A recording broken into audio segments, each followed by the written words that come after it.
Hello everybody and welcome to a brand new Gentech PC product showcase. In today's full-length feature review, we'll be going over the brand new Sager NP8952. This particular model is going to be Sager's entry into the 15.6-inch thin and lightweight gaming laptop category. The name of the game in this segment is to have a laptop much more powerful than a business class laptop, but not nearly as big or as bulky as a high-end gaming laptop, somewhere in the middle, and we'll see how well it does throughout the review. So, one of the very first things to take a look at is going to be our connectivity options on this laptop. On the right-hand side in the front, we start off with our two audio connections, one for your microphone and one for your headphones, a standard USB 3 port, our multi-card reader, the RJ45 port for your local networking connectivity, and your Kensington lock port. To the rear of the unit, we do not have any connectivity here, just the exhaust for the cooling system. Over on the left-hand side, we have our power adapter, the HDMI output, two mini display ports, and two USB 3.1 Type-C connections, and then two more USB 3.0 ports. Now, as we make it all the way back around to the front of the unit, there's no connectivity here either, but this is where you'll find your status LEDs. Now on the scales, the NP8952 comes in at 4 pounds and 12 ounces when it's weighed by itself. And of course, for any extended trips, you'll need your power adapter as well. With the power adapter brought in, we're going to be at 6 pounds and 8 ounces as your total travel weight.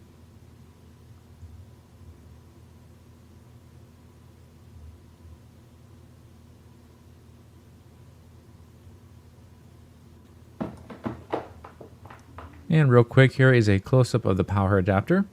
It's a nice low-profile form factor, so it will fit into a bag easier. And your total wattage output is going to be about 180 watts.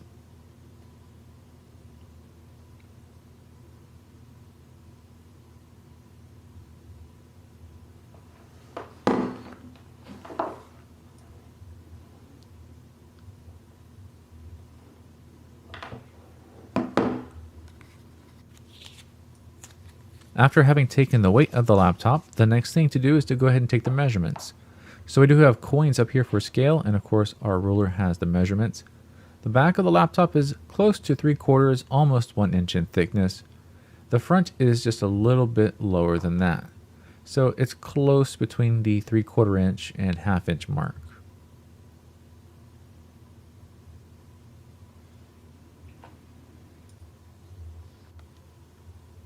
And the very last pieces of the laptop on the outside to take a look at is going to be the HD webcam at the top of our screen, the screen itself, which is a 1920 by 1080p IPS panel, and of course our keyboard. This is a low profile chiclet style keyboard with integrated LED RGB backlighting. The full keyboard layout with the embedded arrow keys. And towards the front center area is where you're going to find the large touchpad with the left and right click buttons that are separated, so those are easier to get to. Also, for anybody who needs the feature, it does have a manual override on the touchpad. That way you don't accidentally move your cursor around while you're trying to type.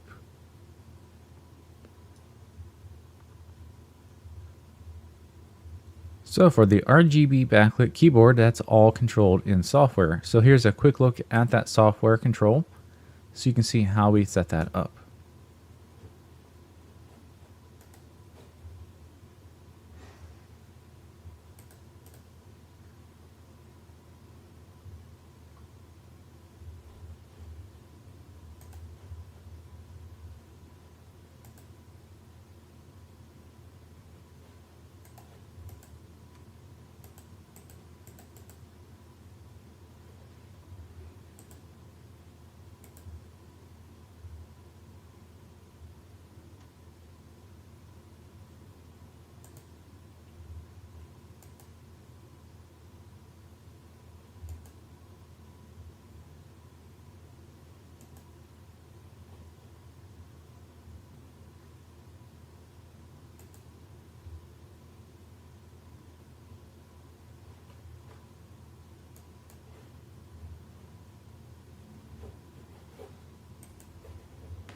So well beyond just keyboard lighting control, we do have lots of other built-in software options. So here in the main control center, We can control our power features as far as power savings or high performance. We can disable and enable many things such as the built-in camera. We can control the Windows key, whether or not we want to have that on or off. Manually override our fan speeds. Lots of different little settings to tweak the system so that it's quite customizable, and it gives you the type of setup that you're trying to use this for. So if you're going for high-end gaming, you might max out the fan speeds and keep the temperature down. If you're going for a long business trip, you might kick on the power save mode. That way your battery doesn't run out while you're away from a place to plug it in for a while. The layout of everything makes it very easy to use it, so you just dive right in and you'll find what you're looking for. Definitely everything is self-explanatory and very much upfront in what you would expect in a laptop like this. After having covered the outside of the laptop, the next step is to cover what's on the inside as far as hardware. So we're not let down by anything here. We do see we have the newest Core i7-7700HQ for our CPU. NVIDIA has provided our dedicated graphics card with the GTX 1070 mobile version with a full 8 gigabytes of GDDR5 memory on there. Our monitor information, if you want to Google the panel, this is a very nice IPS panel. So while we only have the 60 Hz refresh rate and the 1920 by 1080p resolution, we do get really great color reproduction, as well as those better view angles that you might want to have if you're trying to watch movies or share a laptop screen with other people. For those who have been around for a while, we all know that Creative was one of the very first to bring high-end audio to our computers with their Sound Blaster series of audio cards. So here we are, we have the Sound Blaster X in the Sager unit with a really nice high-end piece of software to control everything. So if we get in here, we can really tweak up the sound to sound exactly the way you want. So you want really great immersion for 360-degree audio in a video game, or you want great A/B stereo for listening to your music. You can pretty much get in here and get it to sound exactly like that.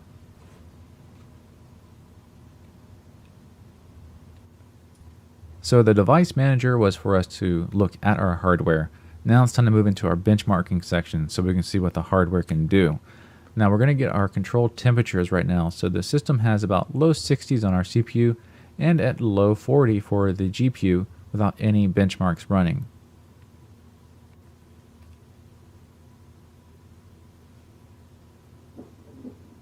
The other controls that we're going to take is we're going to be taking our temperature and audio test. So here is the current audio test, the system at an idle state. Now these readings are not very useful on their own. The best thing to do is to just take a look at what we have here and go compare it to another similar system in one of our other reviews, and you'll be able to tell if this system is louder or quieter than those other systems based on the same readings.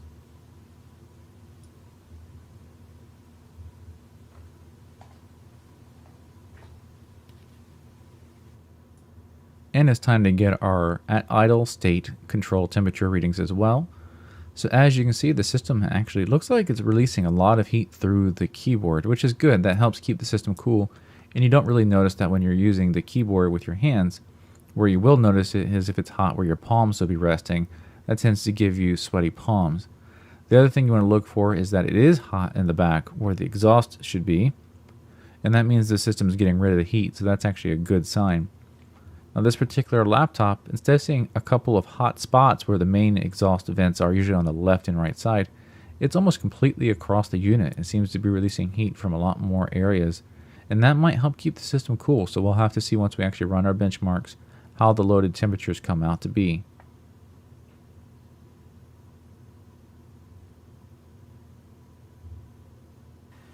So that testing is now underway. We have 3D Mark Firestrike running. While that's running, we can go take some of our other readings. So we'll go revisit our sound test. With 3D Mark Firestrike running, the sound has gone up quite a bit from the fans now spooling harder to keep the temperatures down. While these are still within the normal ranges, nothing that would actually bother you in any room with any ambient noise.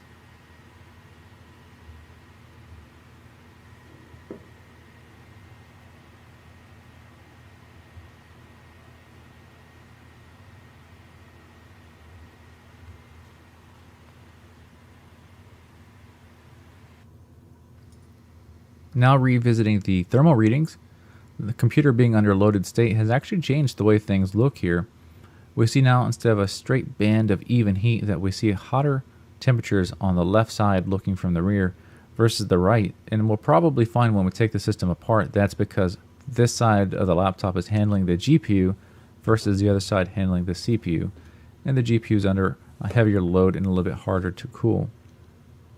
Our keyboard lighting up nice and warm, showing that it is getting rid of heat for us, and our palm areas are still nice and cool to the touch.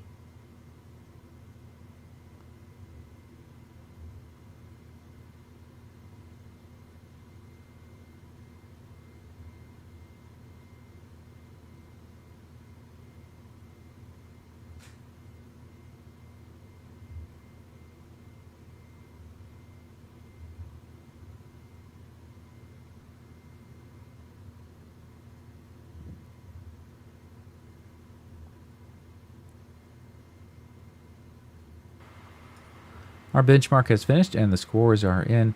3D Mark Firestrike got a score of 12,097. That's a really good and very respectable score for a laptop like this. So we're going to go look at our temperatures now and see how the system handled cooling things down. And this is where we can find a lot of great variances between this system and others. So the CPU, quite a bit of change here. 81 degrees Celsius on one core and 86 on the hottest. That's nice and cool actually as far as the CPU goes. Now for the video card, it went up from 40 degrees Celsius at the idle state up to 72 degrees under the load from the benchmark. And that's also a very nice cool temperature. The NP8952 is definitely getting top marks as far as the cooling system. Continuing along with more benchmarks, we're going to be running Cinebench R15. So we'll let this run through the predefined loop, and that will give us our frames per second as far as how fast our system could render this out. So score in for OpenGL is 97.61 frames per second, and the CPU got a 739 Cinebench score.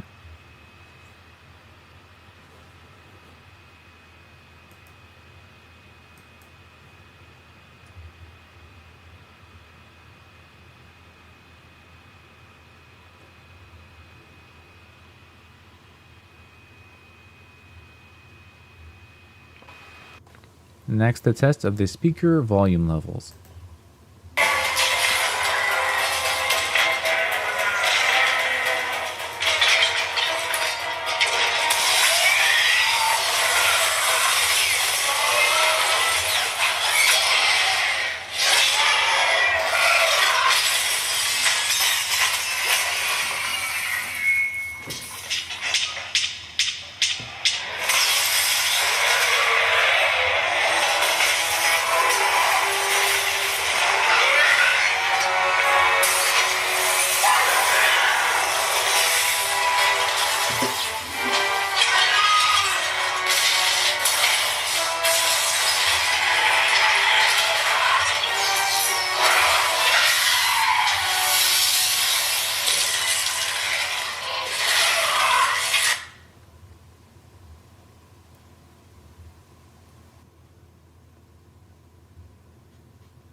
So with most of our review complete, it's now time for us to move into our final segment, and that's going to be the disassembly of the laptop.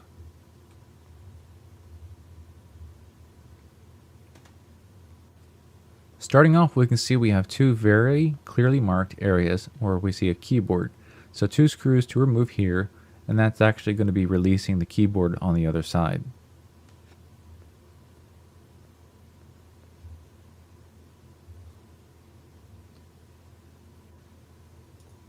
For actually removing the keyboard, it will lift just right up from the back side, and it's hinged on the front with some tabs, but be very careful about the ribbon cables connecting it.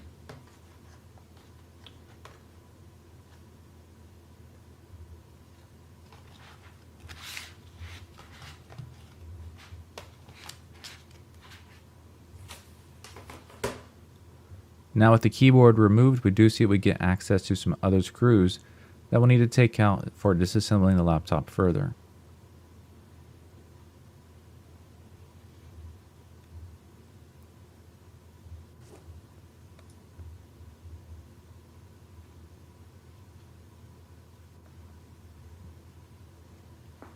Now to get further into the system, we've gone back to the bottom side and removed all the other perimeter screws.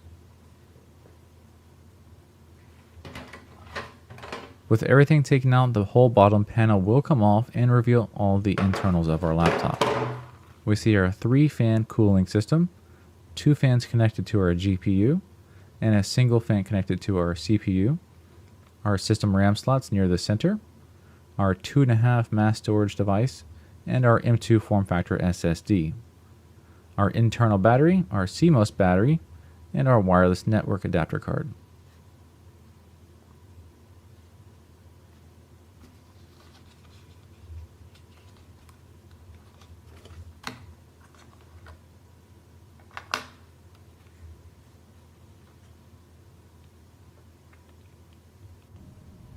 In the interest of having a detailed review, we're also going to do a detailed disassembly. So we're going to take out more screws so we can actually take the cooling system apart. So the heat pipes that cover the GPU and the CPU are now going to come off.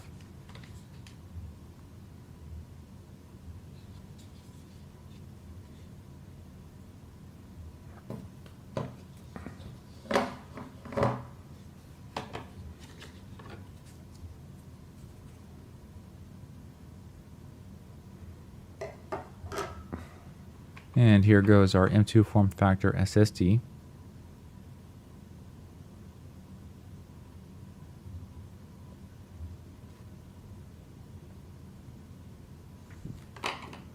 Our 2.5-inch mechanical drive. And that pretty much covers a detailed disassembly, short of taking the smaller things out like the RAM and the wireless card. So with the end of our disassembly, we must also unfortunately bring our review to a close. We do hope that everybody enjoyed the video and was able to find it entertaining and educational. If you had any questions the video didn't answer for you, feel free to ask those down below in the comment section. For those who need one-on-one help and need to ask us questions directly, feel free to ask us those by phone or email. Take a look in the video description where you're going to find the product page link, and in that page we have the current pricing and availability as well as the full system specs. We just want to say in closing, thank you very much for watching. This was GenTech PC, and we'll see you next time.